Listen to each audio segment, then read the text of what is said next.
मीच जगाचा प्रकाश आहे, जो मला अनुसरतो तो कधीही अंधारात चालणार नाही, तर त्याच्याकडे जीवनाचा प्रकाश राहील. शब्द आहेत संत योहानाच्या शुभवर्तमानातील अध्याय 8 वचन 12 मधील. ख्रिस्ताठाई माझ्या प्रिय बंधू भगिनीनो, साधू सुंदर सिंग यांच्या जीवनातील घटना आपणापैकी बऱ्याच लोकांना ठाऊक आहे की लहानपणी हा मुलगा एवढा कट्टर शीख धर्मीय होता की त्या गावामध्ये त्या परिसरामध्ये कोणताही ख्रिस्ती धर्मगुरू पाळक जर आला तर त्याला छळायचं, त्यांच्या अंगावरती थुंकायचं, त्यांच्या बायबलची होळी करायची आणि आपल्या मित्रांची वाहवा मिळवायची. अशा प्रकारचं एकंदरीत वातावरण त्या गावामध्ये होतं. आणि असं करत असताना हा मुलगा लहानाचा मोठा होतो आणि मग जीवनाचा शोध घ्यायला सुरुवात करतो की जीवनाला नक्की अर्थ काय आहे. वेगवेगळ्या प्रकारचे धर्मग्रंथ तो चाळून पाहतो, स्वतःचा धर्मग्रंथ देखील वाचून पाहतो. त्याला जीवनाचा अर्थ व्यवस्थित समजत नाही आणि मग एके रात्री झोपी जाण्यापूर्वी तो परमेश्वराला सांगतो की परमेश्वरा, मला आत्तापर्यंत खऱ्या अर्थाने तुझा अनुभव आलेला नाही. तू जो कोणी आहेस तो मला दर्शन दे, नाहीतर उद्या सकाळी 4 वाजता लुधियाना एक्सप्रेस माझ्या घरासमोरून जाणार आहे, तिथे मी प्राण देणार आहे, आत्महत्या करणार आहे. जणू काही परमेश्वराला केलेलं त्याने आव्हान. रात्रीची वेळ 12 नंतर एकदम किट्ट असा अंधकार पसरलेला आणि त्या अंधकारामध्ये ह्या मुलाला जाग येते. तीव्र असा प्रकाश झोत त्या ठिकाणी दिसतो. तो बघितल्यानंतर तो मुलगा सहज डोळे चोळून बघायला लागतो आणि त्याला आश्चर्याचा धक्का बसतो की ज्या प्रभू येशू ख्रिस्ताचा त्याने अपमान केलेला असतो, ज्याच्या धर्मग्रंथाची त्याने होळी केलेली असते, ज्यांच्या धर्मगुरूंवरती तो थुंकलेला असतो, तोच प्रभू येशू ख्रिस्त त्या प्रकाशाच्या पार्श्वभूमीवरती त्याच्याकडे पाहत आहे आणि त्याला सांगत आहे, चल माझ्या मागे ये, मला तू हवा आहेस. आणि त्या क्षणाला कुठेतरी त्याच्या जीवनामध्ये पूर्णपणे परिवर्तन घडून येतं. ताबडतोब त्या रात्रीच बाजूला असलेल्या आपल्या वडिलांकडे तो जातो आणि त्यांना सांगतो, मला प्रभू येशू ख्रिस्ताचं दर्शन झालेलं आहे, मला आता ख्रिस्ती धर्माची दीक्षा घ्यायची आहे. वडिलांनी सांगितलं, जाऊन झोप, उद्या सकाळी काय असेल ते बघू. आणि दुसऱ्या दिवशी सकाळी त्याने पुन्हा एकदा सांगायला सुरुवात केली. पुन्हा त्या गोष्टीविषयी सांगायला सुरुवात केल्यानंतर कुटुंबाने त्याला सांगितलं, जर तुला घरात राहायचं असेल तर प्रभू येशू ख्रिस्ताचं नाव तुला सोडून द्यावं लागेल. परंतु प्रकाश त्याने पाहिलेला होता, त्याच्या जीवनाला स्पर्श तर झालेला होता, त्यासाठी आता कोणत्याही प्रकारची किंमत मोजण्याची त्याने तयारी ठेवलेली होती. आणि त्या पार्श्वभूमीवरती तो घरदार सोडतो. वडील सांगतात, आता निघून जातच आहे तर चांगल्या प्रकारचं जेवण घेऊन जा. परंतु त्या जेवणामध्ये देखील विष मिसळलेलं. अशा पार्श्वभूमीवरती परमेश्वर त्याची काळजी घेतो. बाहेर पडल्याबरोबर त्याला एक ओकारी येते आणि ती ओकारी घेणाऱ्या मांजराचा मृत्यू त्याच्या डोळ्याने त्याला दिसतो.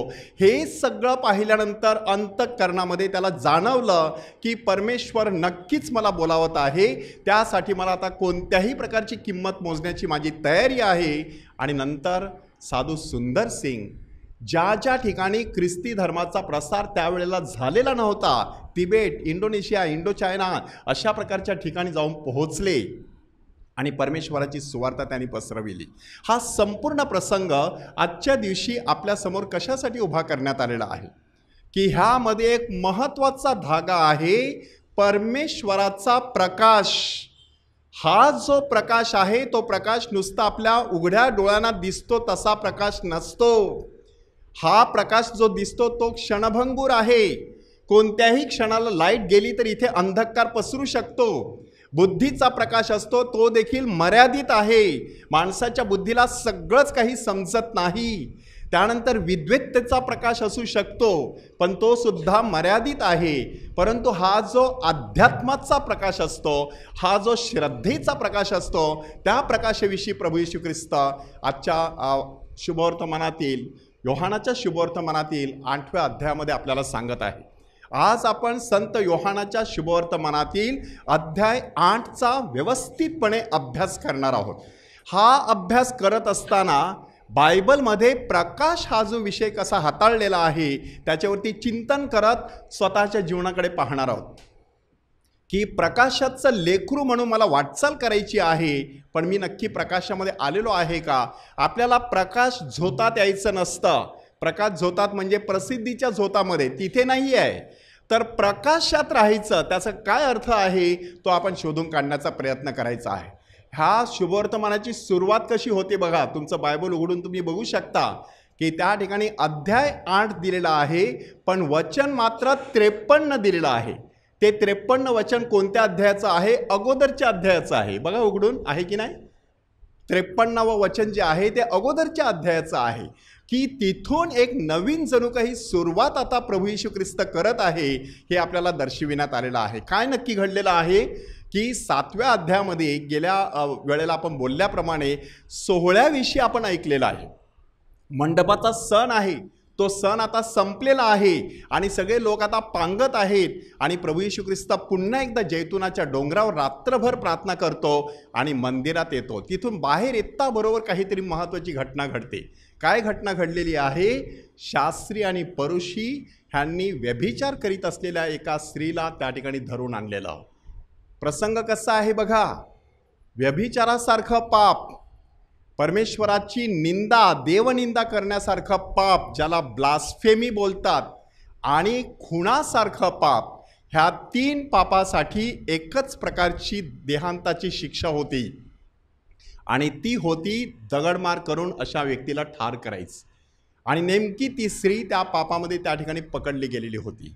अशा पार्श्वभूमीवरती जणू काही अंधारामध्ये असलेली ती स्त्री, स्वतः प्रकाशात आहोत असा दावा करत असलेले परुषी आणि शास्त्री, आणि जगाचा प्रकाश असलेला प्रभू येशू ख्रिस्त, अशी 3 प्रकारची पात्रे आपल्यासमोर उभी करण्यात आलेली आहे.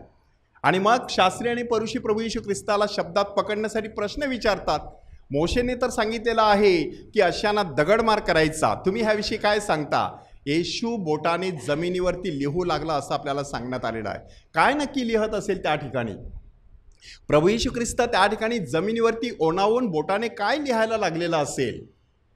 जे काही लिहायला लागलेलं असेल त्याचे कितीतरी अर्थ बायबल अभ्यासकांनी दिलेले आहेत, परंतु त्या ठिकाणी एक प्रकारे अंतर्मुख होऊन महत्त्वाचं वाक्य त्याला बोलायचं होतं. त्यासाठी त्या शास्त्री पुरुषांच्या मनाची तो तयारी करत होता. परंतु ते पुन्हा पुन्हा त्याला तोच प्रश्न विचारत होते.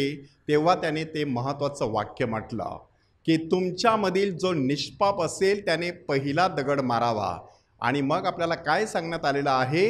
वृद्धातल्या वृद्धापासून सुरुवात करून शेवटल्यापर्यंत एक एक करून सर्वजण निघून गेले.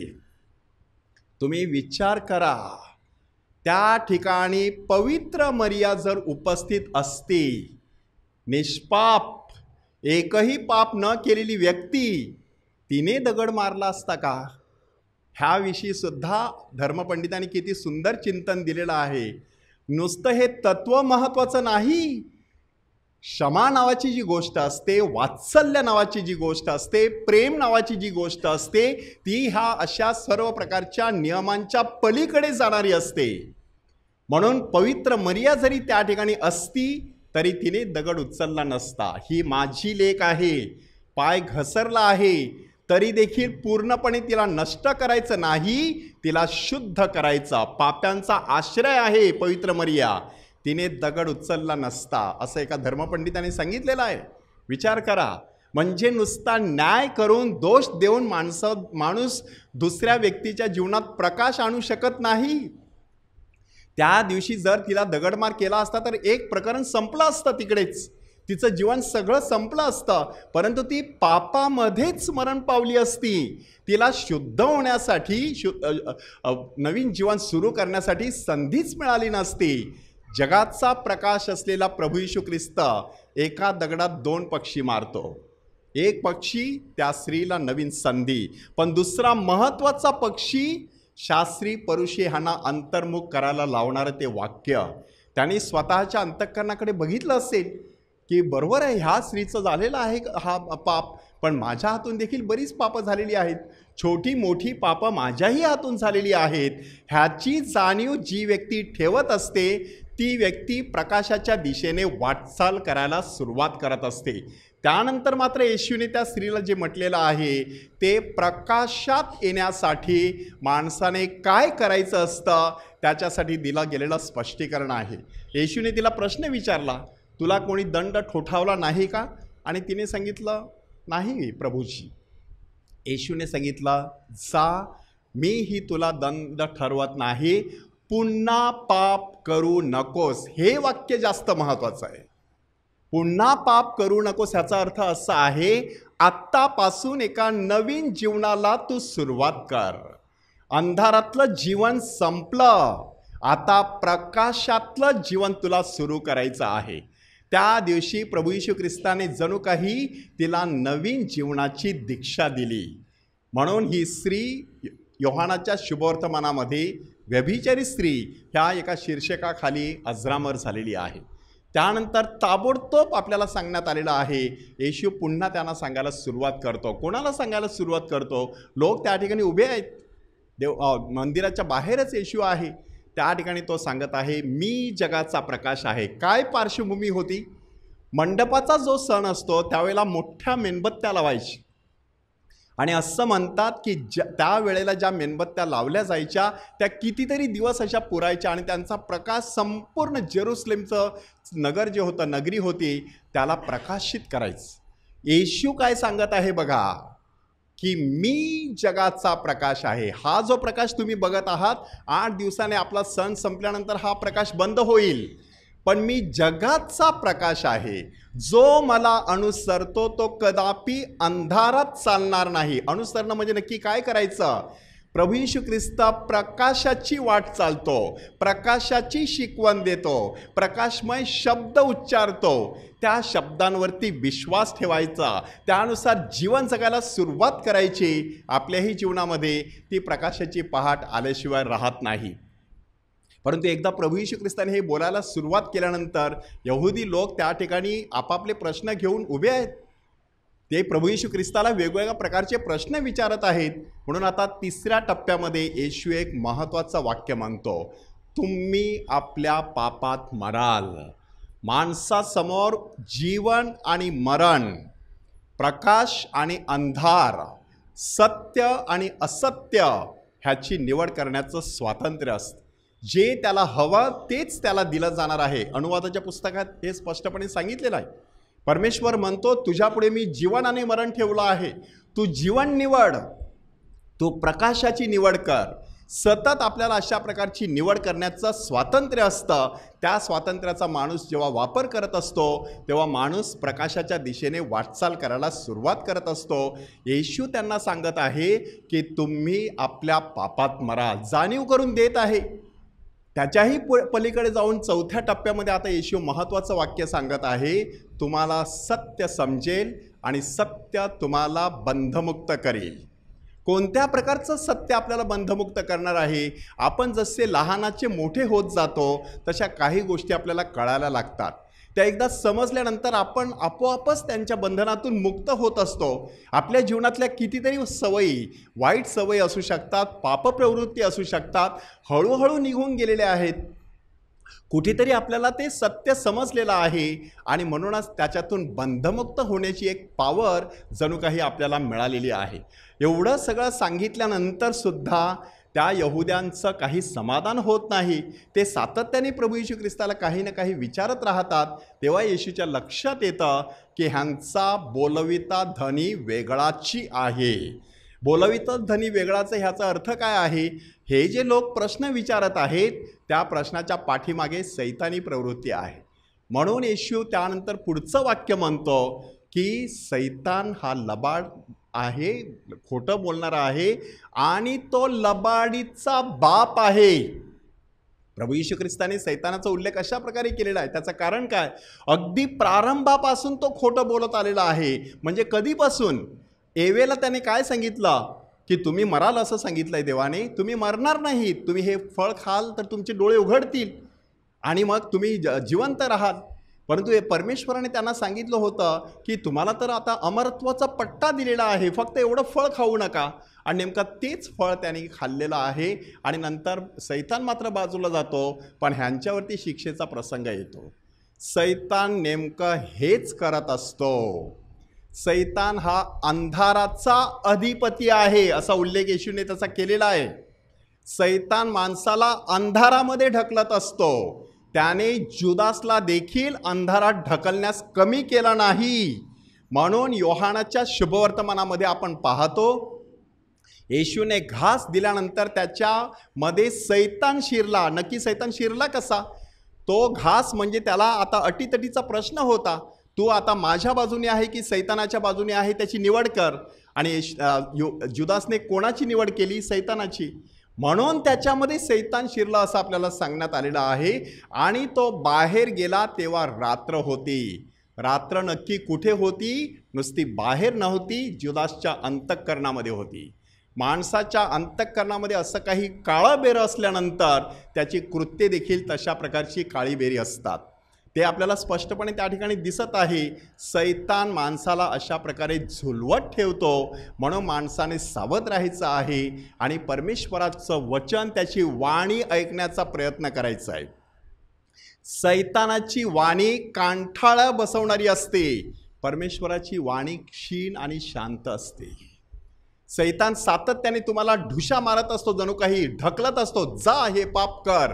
परमेश्वर त्याला अलगदपणे त्या पापापासून दूर ठेवण्याचा प्रयत्न करत असतो. परंतु माणूस सैतानाच्या त्या आवाजाला बळी पडतो आणि प्रकाशाची निवड करण्याऐवजी अंधाराची निवड करत असतो.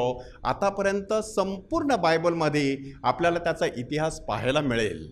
प्रारंभी देवाने आकाश आणि पृथ्वी निर्माण केली आणि त्यानंतर आता हिब्रू भाषेतले शब्द ऐका, यही ओर वा यही ओर, हे हिब्रू शब्द आहे. ह्याचा अर्थ असा आहे, प्रकाश होवो आणि प्रकाश झाला. ह्या जगातील पहिली गोष्ट जी परमेश्वराने निर्माण केलेली आहे ती गोष्ट आहे प्रकाश. म्हणून आपल्याही जीवनामध्ये प्रकाशाला अत्यंत महत्त्वाचं असं स्थान आहे. त्यानंतर परमेश्वराने सूर्य आणि चंद्र आणि तारे निर्माण केले असं आपल्याला सांगण्यात आलेले. ते तिसऱ्या दिवशी नंतर निर्माण केलेले आहेत. चंद्र सूर्याची निर्मिती नंतर आहे, त्याच्या अगोदरच प्रकाश हो असं म्हटलेलं आहे. मग हा प्रकाश कोणता? हा प्रकाश साक्षात परमेश्वरापासून निघणारा प्रकाश. तोच प्रकाश मोशेने पाहिला, जळत्या झुडपामध्ये पाहिला. त्या प्रकाशामध्ये मोशे पूर्णपणे जणू काही न्हाऊन निघाला. नंतर जेव्हा केव्हा तो सिनाई पर्वतावरती जायचा त्यावेळेला त्याच्या चेहऱ्यावरती त्या प्रकाशाचा तेज झळकायचा की लोकांना त्याच्याकडे पाहावे ना, म्हणून त्याच्यावरती रुमाल टाकला जायचा असं आपल्याला सांगण्यात आलेलं आहे. म्हणजे अशा प्रकारचा तो परमेश्वराचा प्रकाश. जी व्यक्ती अशा प्रकारे परमेश्वराच्या प्रकाशामध्ये त्याच्या सहवासामध्ये राहत असते, त्याचा नुसता चेहराच नाही तर त्याचा संपूर्ण जीवन अशा प्रकारे सत्प्रवृत्तीने, सद्विचाराने, सद्मार्गाने फुलून आणि उजळून निघत असतं. ते मोशेच्या बाबतीत झालं. इस्रायली लोकांच्या जीवनामध्ये देखील तसंच झालं. ही रात्री अग्निस्तंभाच्या रूपाने आणि दिवसा मेघस्तंभाच्या रूपाने परमेश्वर लोकांच्या समोर असायचं. म्हणजे परमेश्वर कशा प्रकारे सातत्याने इस्रायली लोकांच्या जीवनामध्ये प्रकाशाच्या रूपात असायचा त्याची कितीतरी उदाहरणं आपल्याला बायबलमध्ये देण्यात आलेली आहेत. की इजिप्तमध्ये एकूण 10 पिढा आलेल्या, त्याच्यातील एक पिढा होती अंधाराची पिढा. सगळीकडे निबिड अंधकार पसरलेला. पण इस्रायली लोक गोशेन प्रांतात होते, तिथे मात्र प्रकाश होता. तो प्रकाश कोणाचा आहे? परमेश्वराचा प्रकाश आहे. म्हणजे परमेश्वर प्रकाशाच्या रूपाने त्या ठिकाणी उपस्थित आहे. किंवा यहेजकेलच्या पुस्तकामध्ये एक विचार आहे, त्याला हिब्रू भाषेमध्ये शकीना बोलतात. शकीना म्हणजे परमेश्वराचं वैभव, की मंदिर परमेश्वराच्या वैभवाने उजळून निघालेलं होतं. एखाद्या माणसाचं आपण घर पाहत असतो, अतिशय श्रीमंत अशा माणसाचा तो बंगला पाहत असतो, त्याचं ते ऐश्वर, त्याचं ते वैभव पाहिल्यानंतर आपले डोळे दिपून जात असतात. जणू काही सगळीकडे नुसते काच आणि बिलोरी काचा लावलेल्या आहेत, सगळीकडे रोषणाई केलेली आहे, अशा प्रकारचं चित्र आपल्याला दिसावं. तसं चित्र यहेजकेलला त्या मंदिरामध्ये दिसलेलं आहे. किंवा आपल्याला स्तोत्र 104 वचन 2 मध्ये सांगण्यात आलेलं आहे की परमेश्वर प्रकाशाचं वस्त्र धारण करत असतो. किंवा परमेश्वर प्रकाश एखाद्या वस्त्राप्रमाणे धारण करत असतो. म्हणजे माणूस कपडे घालत असतो, त्याच्यावरून त्याची प्रतिष्ठा समजते. अगदी त्याप्रमाणे परमेश्वराची प्रतिष्ठा कशामध्ये दडलेली आहे? प्रकाशामध्ये दडलेली आहे. परमेश्वर हा प्रकाशाचा पिता आहे असं याकोबाने देखील त्याच्या पत्रामध्ये अध्याय 1 वचन 17 मध्ये सांगितलेलं आहे. प्रकटीकरणाचं पुस्तक तर त्याही पलीकडे जातं. की जेरुसलेमला प्रकाशाची, वेगळ्या प्रकाशाची गरज नाही, खुद्द कोकरूच त्यांचा प्रकाश असेल. चंद्र, सूर्य, ताऱ्याची तिकडे गरज लागणार नाही, कारण सूर्य दिवसा झळकतो, चंद्र आणि तारे रात्री झळकतात. परमेश्वर अहोरात्र मात्र त्याच्या तेजाने तळपत असतो. म्हणून प्रकटीकरणाचं पुस्तक अध्याय 21 वचन 23 मध्ये आपल्याला सांगण्यात आलेलं आहे की खुद्द परमेश्वर त्यांचा प्रकाश असणार आहे. किंवा योहानाचं पहिलं पत्र अध्याय 1 वचन 5 मध्ये देव प्रकाश आहे आणि त्याच्या ठाई मुळीच अंधार नाही. हे सगळं आपण कशासाठी अभ्यासत आहोत? आपण स्वतःला सांगायचं आहे की परमेश्वर प्रकाश आहे. ह्याचा नक्की अर्थ मला कसा कळलेला आहे? काय कळलेला आहे की चंद्र, सूर्य, तारे जगसारे देवाचा महिमा गात असतात, कारण ते त्याची निर्मिती आहेत. आपल्यामध्ये सूर्योपासना नाही, म्हणजे सूर्याची उपासना आपण करत नाही, चंद्रोपासना पण आपण करत नाही, तारे आणि ग्रह यांची उपासना आपण करत नाही. इतर धर्मामध्ये कदाचित ते चालू शकेल, त्यांच्यासाठी तो सूर्यदेव वगैरे आहे, चंद्रदेव वगैरे आहे, परंतु आपल्या धर्मात तसं नाही. आपल्या धर्मामध्ये परमेश्वर त्या सर्वांचा निर्माता आहे आणि तो खरा प्रकाश आहे. किंवा यशायाच्या पुस्तकामध्ये सांगण्यात आलेलं आहे परराष्ट्रीयांचा प्रकाश होण्यासाठी आपणा सर्वांनी निवडलेला आहे. आणि लूकच्या शुभवर्तमानामध्ये अध्याय 2 वचन 32 मध्ये शिमोन संदेष्टा नेमकं तेच सांगतो. इस्रायलचं वैभव आणि परराष्ट्रीयांचा प्रकाश होण्यासाठी त्या छोट्या बाळाला, म्हणजे येशू बाळाला निवडण्यात आलेलं आहे. ते आपणा सर्वांचं पाचारण आहे. आपल्या ख्रिस्त सभेचं वैभव बनायचं आणि परराष्ट्रीयांसाठी, इतर धर्मियांसाठी प्रकाश बनायचं.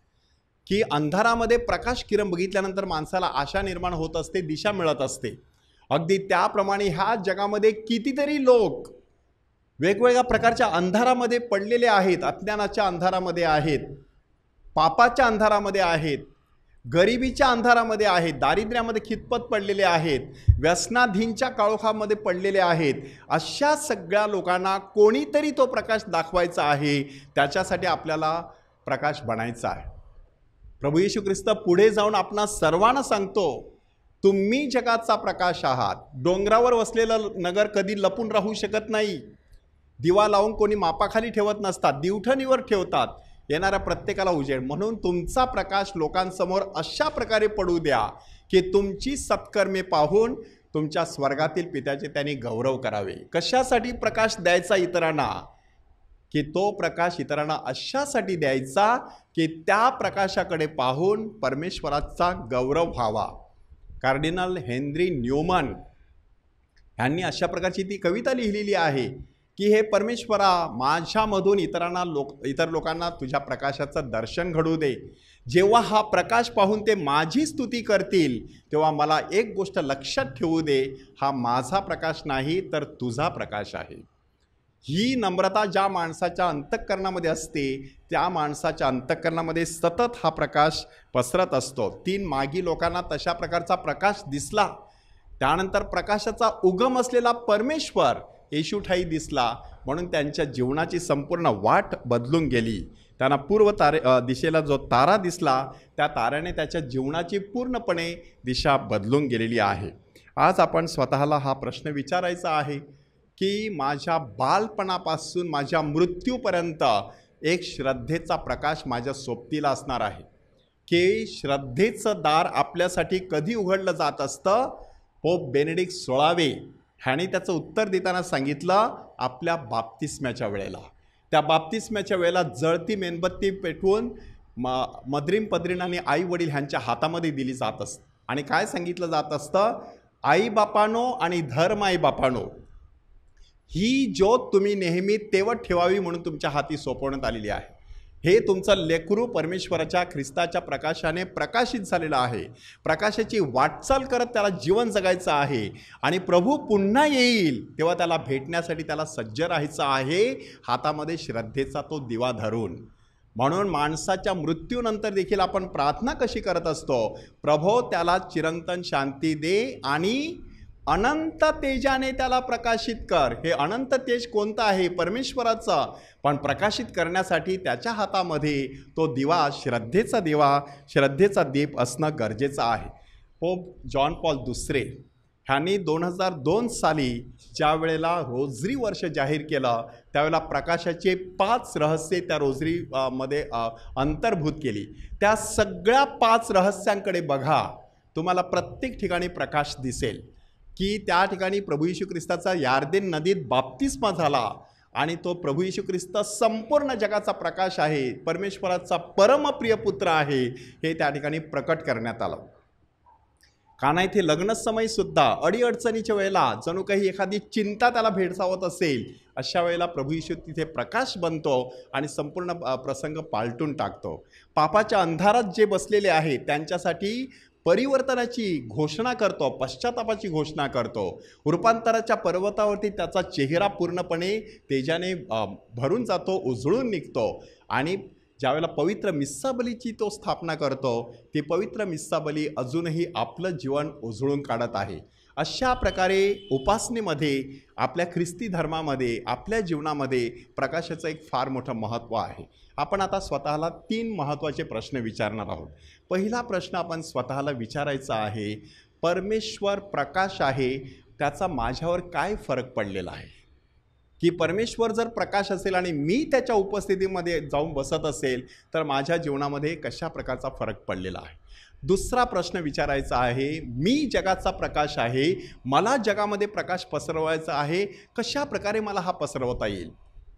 आणि तिसरा महत्त्वाचा प्रश्न, प्रकाश आणि अंधार एकत्र राहू शकत नाही, तरी देखील माणसाच्या बाबतीत मात्र ते तसंच होत असतं की माणूस जरी प्रकाशात जीवन जगत असला तरी त्याच्या जीवनात काही भाग असतो तो अंधारामध्ये असतो. तो कशा प्रकारे प्रकाशात आणता येईल आणि प्रभूचे जे शब्द आहेत ते शब्द आपल्या जीवनामध्ये कसे लागू पडतील की मीच जगाचा प्रकाश आहे, जो मला अनुसरतो त्याच्याकडे जीवनाचा प्रकाश राहील. तथास्तु.